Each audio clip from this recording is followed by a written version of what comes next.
Assalamualaikum warahmatullahi wabarakatuh. Selamat siang semuanya. Kembali lagi kita akan belajar tentang data mining. Pada pertemuan kali ini kita akan membahas tentang gudang data, klasifikasi, regresi, dan klasterisasi. Sebelumnya, minggu lalu kita sudah membahas tentang definisi dan pengertian dari data mining. Sudah banyak sekali definisi-definisi tentang data mining yang sudah kita bahas dan kita pelajari minggu lalu. Nah, di pertemuan 2 ini kita akan membahas tentang gudang data.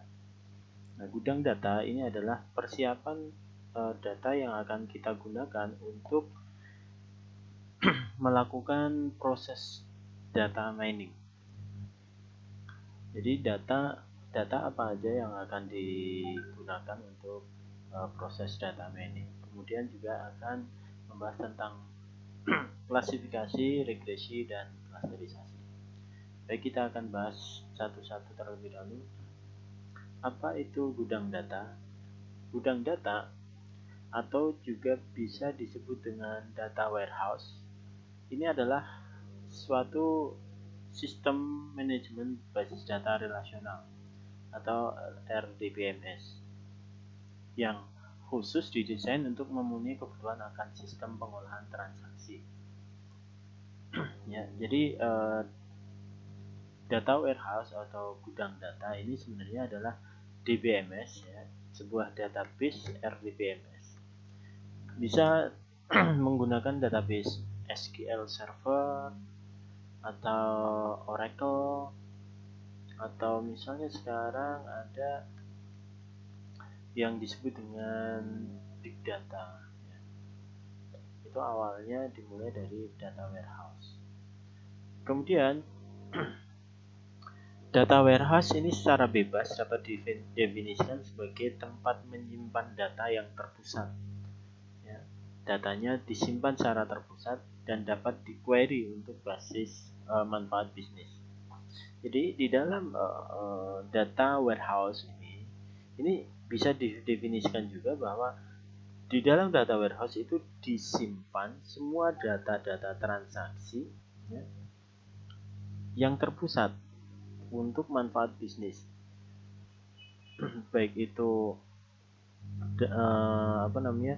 dari semua transaksi berapa tahun yang lalu itu dimanfaatkan di dalam data warehouse ini. Nah, di dalam data warehouse itu mengintegrasikan keseluruhan dari data sebuah perusahaan tanpa melihat lokasi, format, ya, kemudian informasi tambahan, informasi dari ahli. Di dalam data warehouse itu akan disimpan semuanya.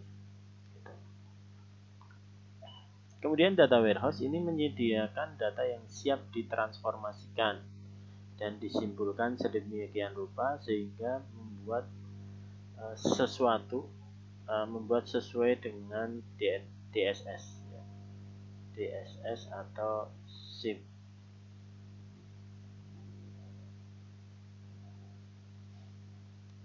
Jadi di dalam data warehouse itu menyiapkan semua data, semua simpul-simpul, ya, sehingga disesuaikan dengan aplikasi sistem informasi manajemen atau decision support system, DSS atau SIP, sistem informasi manajemen, yang tentunya lebih efektif dan lebih efisien.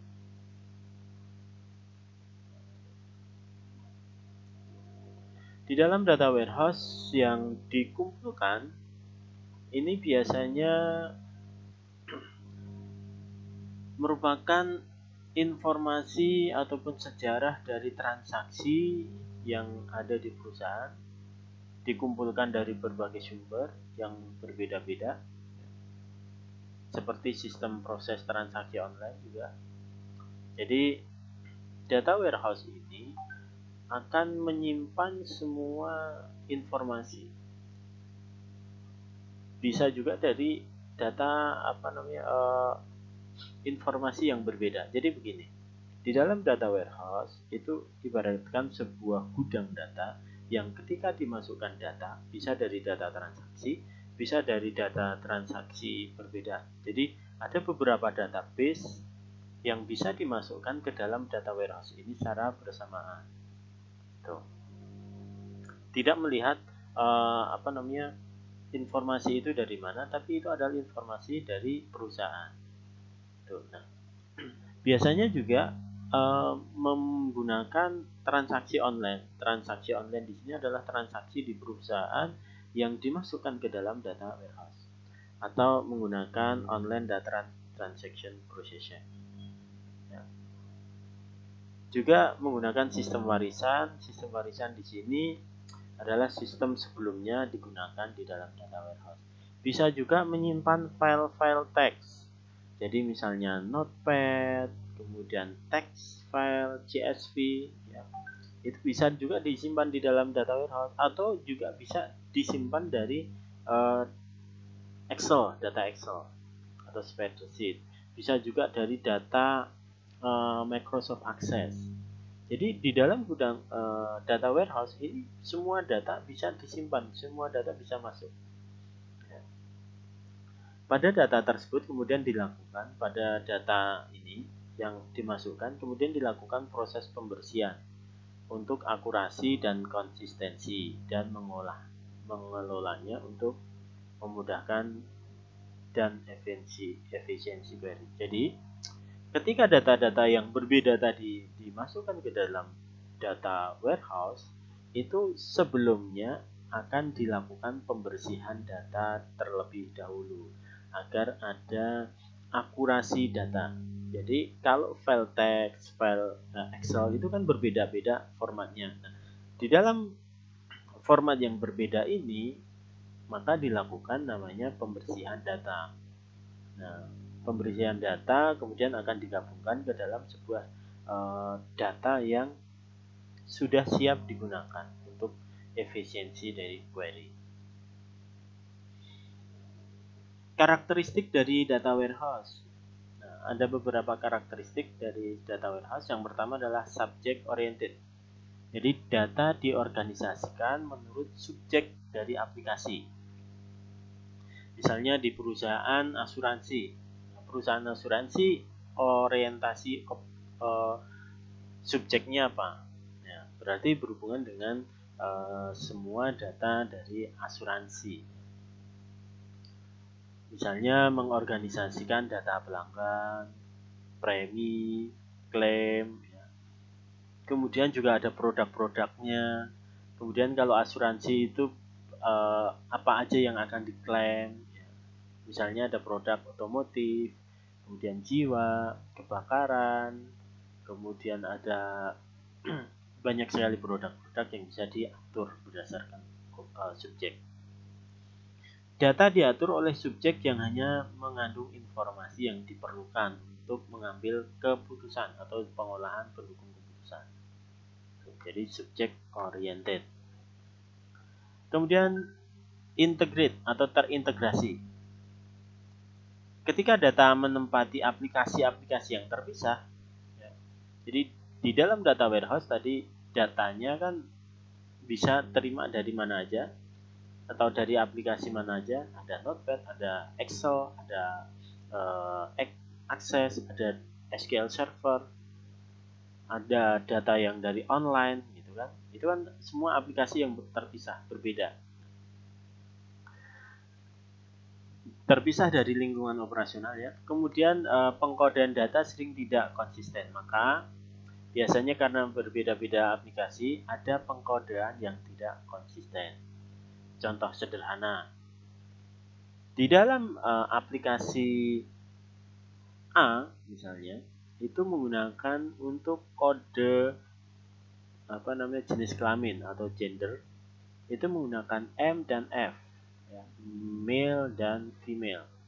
Ada juga yang menggunakan 0 dan 1. Kalau 0 misalnya laki-laki, kemudian 1 perempuan.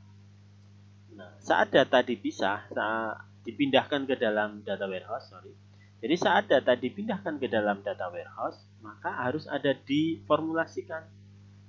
dibuat konversinya agar konsisten. Misalnya untuk gender itu ditransformasikan ke dalam N dan F. Jadi ketika nanti di aplikasi kedua itu ternyata untuk gender menggunakan kode 01, itu akan dikonversi menjadi M dan F gitu. 0 misalnya untuk M, kemudian 1 untuk F. Jadi ada konversi ketika data itu akan dimasukkan di dalam data warehouse. Selanjutnya, karakteristik yang ketiga adalah time variant. Jadi di dalam data warehouse terdiri dari suatu tempat untuk menyimpan data yang berusia 5-10 tahun. Jadi time variant. Jadi data warehouse ini bisa menyimpan transaksi 5-10 tahun, bahkan bisa lebih. Ya. Untuk digunakan sebagai komparasi, tren, dan peramalan. Jadi data warehouse ini akan menyimpan data 5-10 tahun, bahkan bisa 15-20 tahun. Fungsinya untuk apa? Nah, fungsinya adalah untuk melakukan komparasi. 5 tahun yang lalu dengan setahun sekarang, ini ada komparasinya sejauh mana. Kemudian setiap tahun itu ada trennya seperti apa. Atau juga bisa digunakan untuk melakukan peramalan. Oh, tahun lalu untuk bulan April misalnya menghasilkan omset berapa, misalnya omset perusahaan. Nah, tahun ini kira-kira omsetnya berapa, akan dilihat ada peningkatan atau tidak, kemudian bisa dilakukan peramalan gitu. Jadi time variant. Jadi di dalam data warehouse, karena sifatnya atau karakteristiknya time variant, maka data tidak bisa diupdate ya. Jadi transaksi-transaksi yang udah ada di dalam data warehouse itu tidak boleh diupdate, hanya bisa dibaca. Kemudian karakteristik yang keempat adalah non-volatile.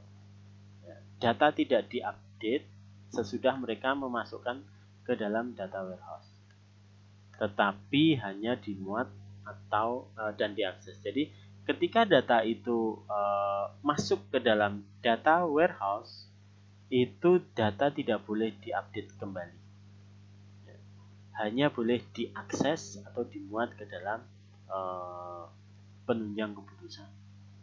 Itu karakteristik yang keempat. Jadi udah paham ya. Karakteristik yang pertama adalah subject oriented, karakteristik yang kedua integrate, karakteristik yang ketiga adalah time variant, dan yang keempat non volatile. Perlu diingat, di data warehouse ini ada karakteristiknya. Nah, data warehouse dan sistem OLTP. Ada yang tahu OLTP ini? Apa itu OLTP? OLTP, Online Transaction Process.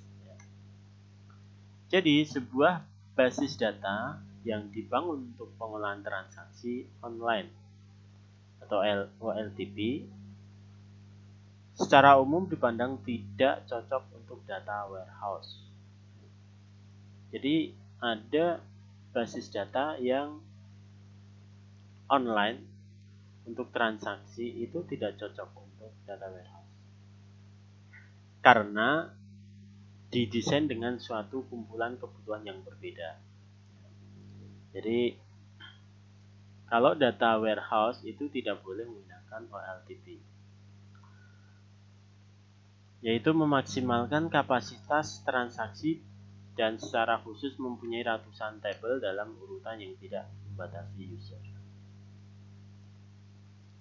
Data warehouse itu dipandang sebagai proses query sebagai lawan dari proses transaksi.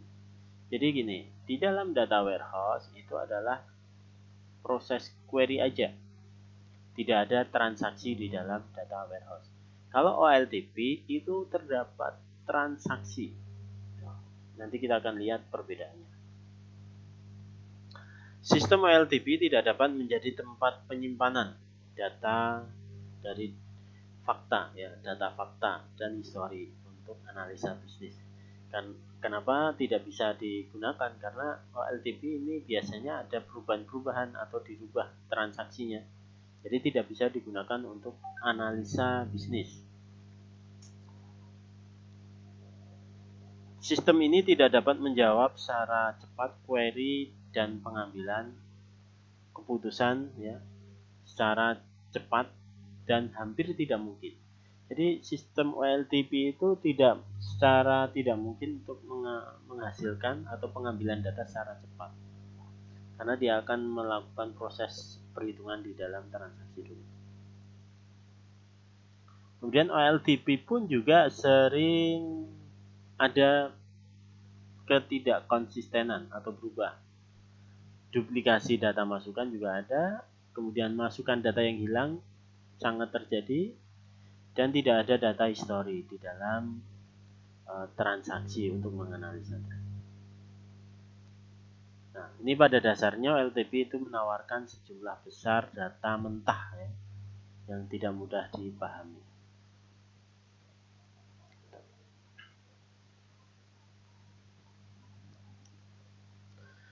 Data warehouse itu melayani tujuan yang berbeda dari sistem OLTP ya, dengan memperbolehkan analisa query sebagai jawaban terhadap simple aggregation seperti bagaimana catatan keuangan dari pelanggan. Jadi begini, data warehouse dan sistem OLTP itu hampir ada kemiripan ataupun kesamaan. Tapi ada perbedaan juga, di mana kalau OLTP itu menyimpan semua data, cuma tidak melakukan untuk OLTP itu masih bisa melakukan transaksi. Kalau data warehouse tidak ada transaksi. Nah, kita lihat nih perbedaan dan persamaan di dalam data warehouse dan OLTP. Di dalam OLTP, online transaction process, itu general purpose run day to day operation. Jadi operasi yang digunakan di OLTP itu day to day, jalan terus. Kalau data warehouse itu information retrieval dan analisa atau analisis, information retrieval and analysis. Jadi kalau OLTP itu day to day transaksi akan disimpan, akan dilakukan proses. Kalau data warehouse itu dia retrieval aja, bisa per day atau per minggu atau per bulan atau bahkan per tahun. Gitu. Informasi dia hanya menyimpan informasi aja. Kemudian strukturnya sama RDBMS juga. OLTP menggunakan struktur RDBMS, di dalam data warehouse juga RDBMS. Data model normalisasi atau normalize. Kalau data warehouse multidimensional. Akses ya, tahapan akses untuk OLTP menggunakan SQL. Kalau di dalam data warehouse SQL plus data analysis extension. Sama-sama SQL, tapi ada penambahan plus data analysis extension. Tipe data di dalam data warehouse dan OLTP sama data that run business. OLTP data that run business, jadi data yang mendukung bisnis tipe datanya. Kalau di dalam data warehouse itu data yang menunjang analisis bisnis. Kemudian conditional of data, kondisional di dalam OLTP itu changing atau incomplete. Jadi dia bisa berubah-ubah, bahkan tidak komplit kalau OLTP. Sedangkan di data warehouse itu adalah historical dan deskriptif. Jadi transaksi, sejarah transaksi dan mendeskripsikannya atau deskriptif. Itu perbedaan dari data warehouse dan sistem OLTP.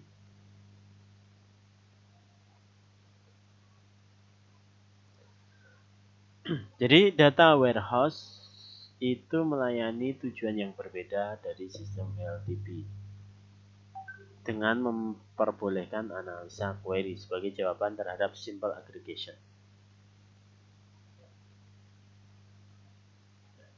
Sorry, tadi kebalik ya.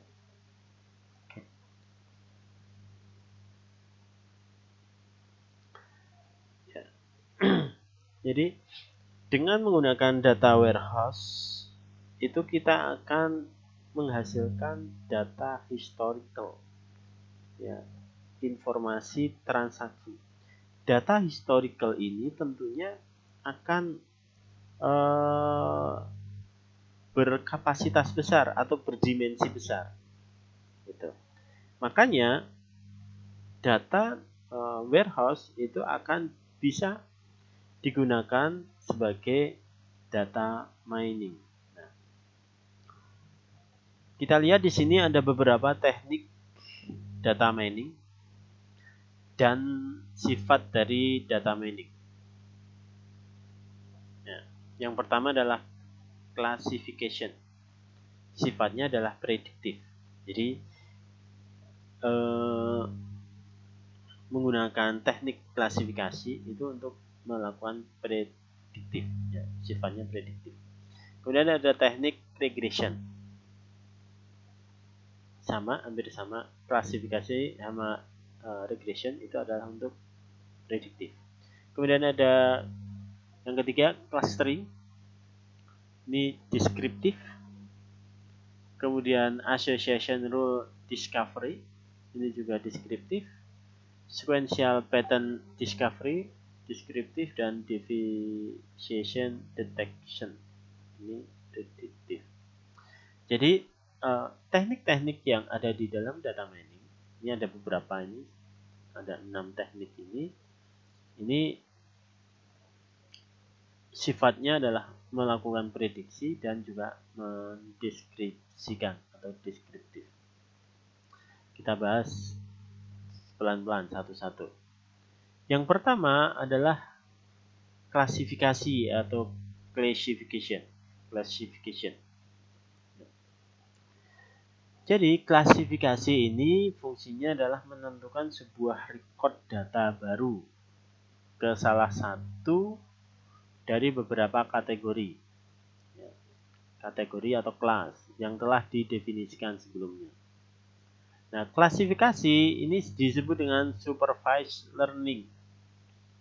Supervised learning ini adalah dilakukan supervisi, jadi pembelajaran, ya, di supervisi. Beberapa aplikasi dari klasifikasi.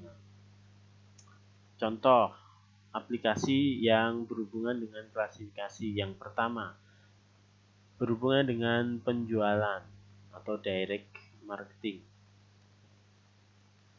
Biasanya di dalam penjualan direct marketing itu terdapat biaya atau cost untuk surat menyurat untuk menentukan targetnya. Ya. Seperti kita ketahui, misalnya di sebuah perusahaan bank, ya, di bank itu biasanya mereka mengeluarkan namanya kartu kredit. Ya. Jadi kartu kredit itu biasanya setiap bulan ada namanya tagihan ke customer. Biasanya di dalam surat tagihan itu terdapat penawaran atau promo-promo yang bekerja sama dengan merchant dari penerbit kartu tadi. Nah, bagaimana penawaran ini bisa sampai ke customer sesuai dengan segmentasinya? Nah, itu menggunakan klasifikasi. Sesuai dengan klasifikasi dari customer.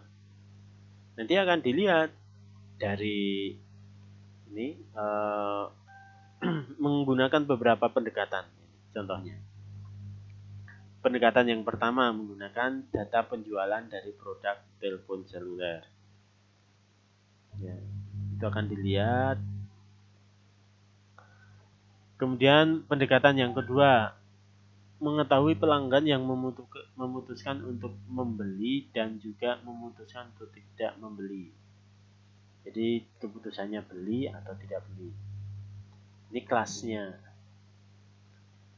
Kemudian menggunakan pendekatan yang ketiga, himpunan bermacam-macam demografi. Menggunakan himpunan ada gaya hidup, kemudian perusahaan, interaksi, informasi pelanggan.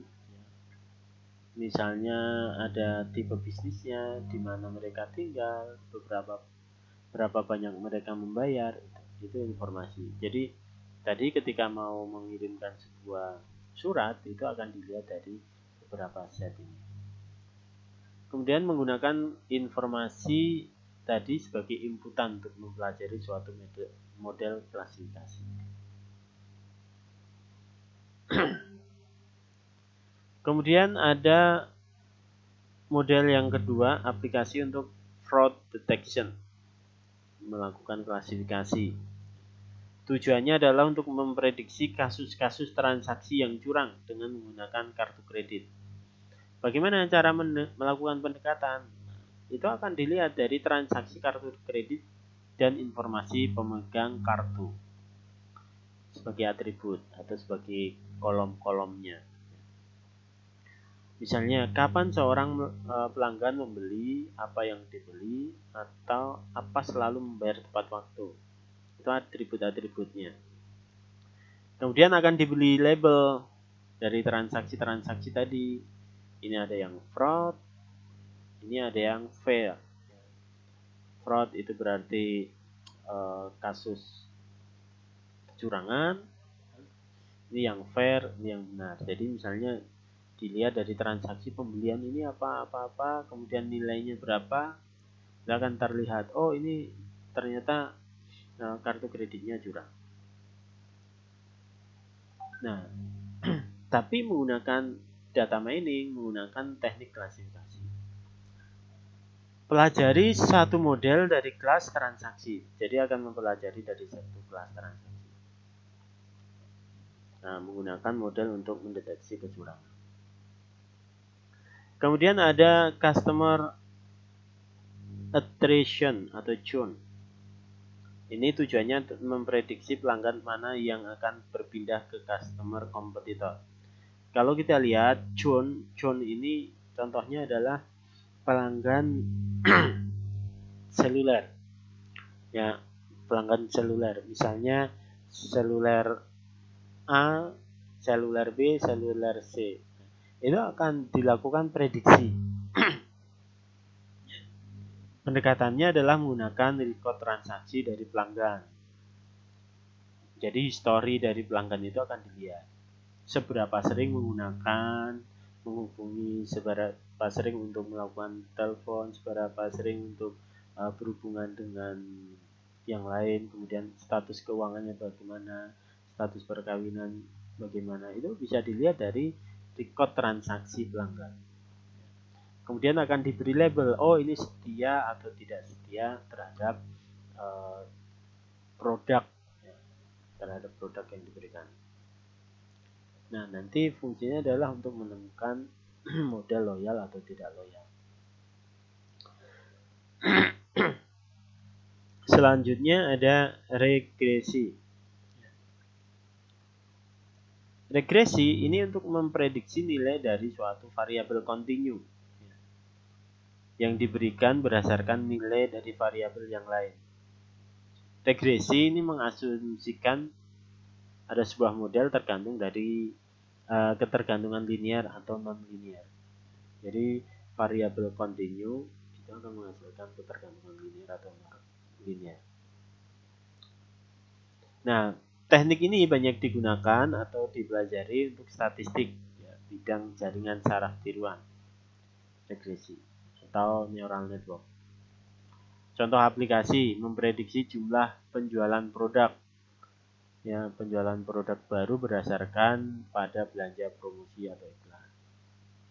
Ini akan memprediksi kecepatan angin sebagai suatu fungsi suhu, kelembapan, tekanan udara, dan sebagainya. Atau time series prediction, indeks stock market, atau saham ya, stock market. Ini contoh-contoh aplikasi dari regresi. Kemudian ada klasterisasi. Klasterisasi ini adalah mempartisi dataset.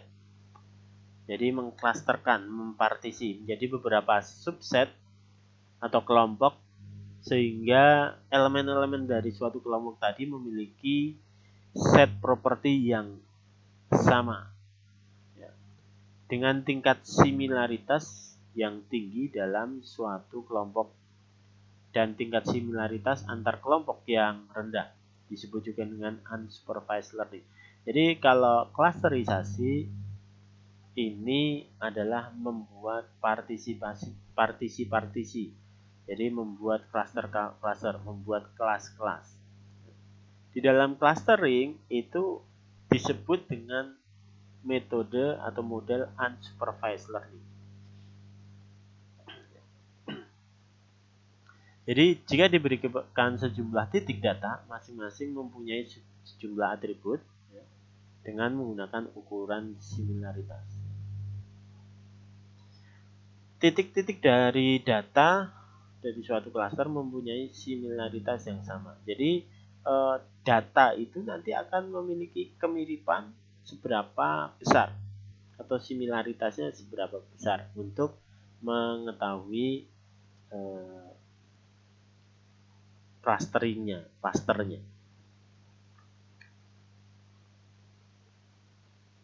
Nah, untuk mengetahui similaritas ini beberapa teknik digunakan.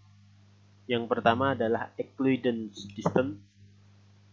Jika atributnya kontinu, itu menggunakan Euclidean distance.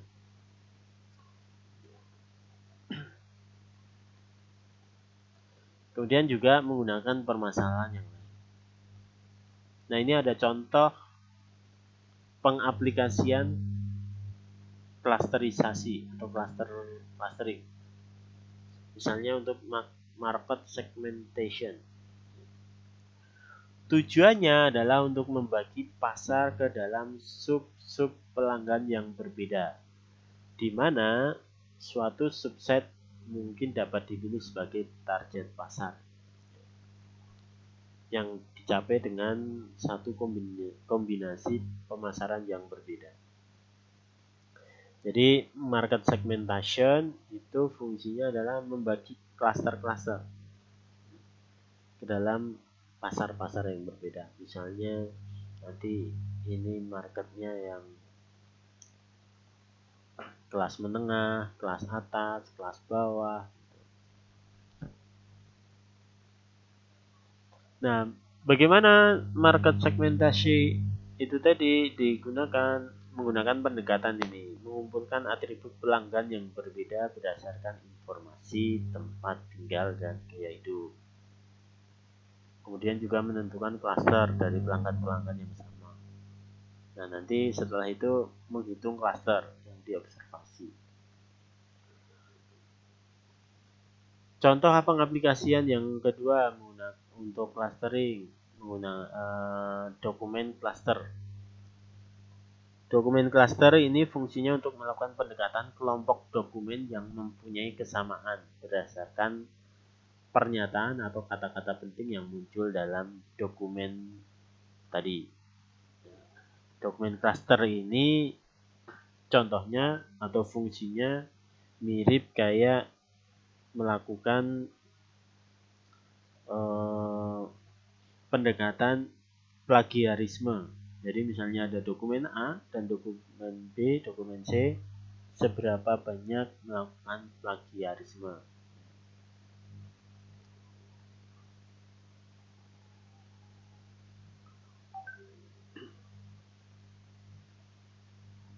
Nah,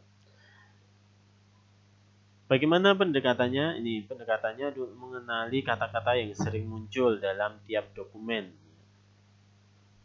tiap dokumen itu munculnya apa aja. Kemudian akan diukur similaritasnya, seberapa dekat similaritas dari klaster yang ada.